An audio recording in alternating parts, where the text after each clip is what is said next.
Cunastá go bh chord is mi sé Owen P. O'Murchu agus sé leabharfas agus an leabhartá bhas going inniu ná BÓDLÉAR le Darach ó Scolaí. Agus seo ceann na béisteanna anna bheith sin is an na gaige beidir beagán níos cotíine den isis an novelle nó an tuairscéal gearr nó an tuairscéal lín agus anna leabhar go deá seo.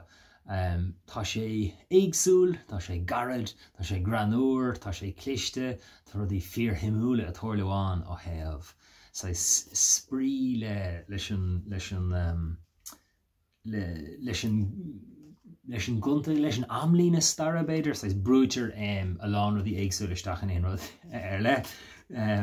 Tá déantús an chafe an, tá déantús na filiochta an, tá ground, tá sé hanse go mórlam.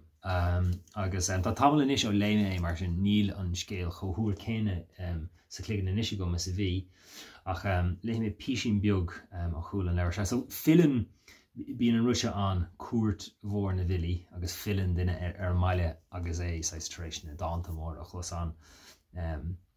Agus tar éis na cuairt tugadh sé dáantas ar an nua na bhilí bhhaile leis. Ach an mbliana tá an file take in as agus canta léir.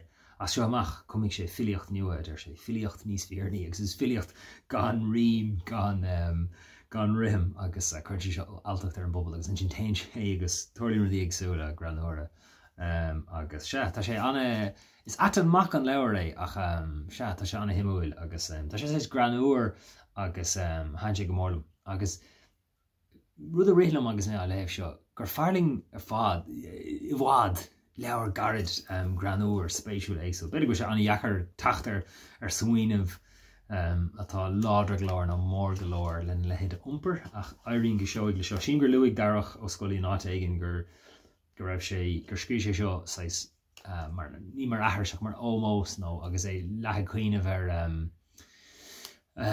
pádraig go maileán agus an tuairscéalaí ítach sin ige fáin níos fíoch agus ar bhealach beidir an bailí beag ar an gcósta hir atá an. Tá sé ábhairning cosú leis an maiile sin atá I fáin níos fíoch ar bhealach ach se anna bha. Tá sé ábharí dechar chur síos dhéanamh ar ná cheappa ina ocail ach hanse lom bhuling é bí gailíomh.